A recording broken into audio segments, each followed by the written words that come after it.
Time now for your forewarned weather with Garrett James. All right, as we wrap up this work week, let's head over for another check of that forecast. Yeah, Garrett James is in St. George for us tonight. Hey, Garrett. How's it going, guys? Hope y'all are doing well.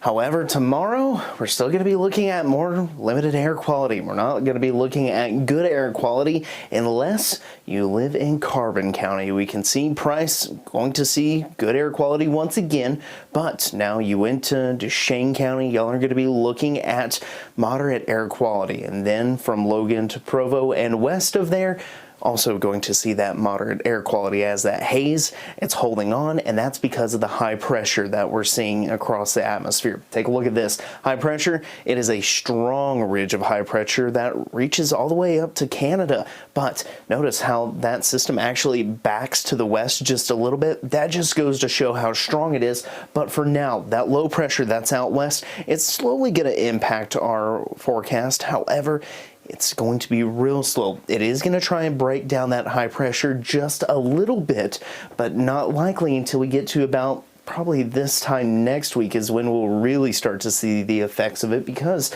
take a look, that high pressure, slow to move out, but once it does, that'll weaken the inversion a little.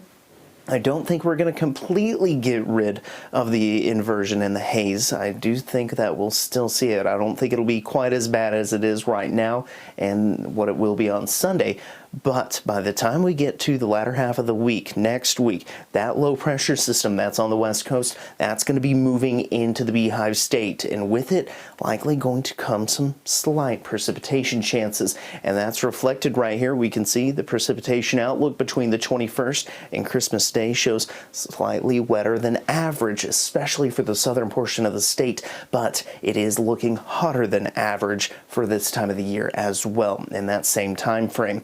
Temperatures out there right now, hard to think hot at this point, as temperatures are mainly in the 20s and 30s out there. Lake Powell and St. George still in the low 40s, but lows tonight we'll see a few teens mixed in, but mainly going to be in the 20s. Cedar City, Kanab, St. George in the mid to low 30s. Tomorrow's highs, on the other hand, will mainly be looking at the 40s and 50s. 54 for Cedar City, 55 Kanab, 47 Hanksville, 50 Nephi, 45 in Salt Lake City, 40 in Evanston. For the Wasatch Front over the next 7 days, we're going to be looking at not many changes, but some changes. We'll be looking at 44 on Saturday, 43 Sunday, 46 Monday, 48 Tuesday, as well as Wednesday and Thursday. But Wednesday, notice a slight chance of precipitation. Then St. George, take a look. Temperatures mainly sticking around the 60-degree mark, fluctuating maybe a degree or two off of that mark, but Wednesday, Thursday, and Friday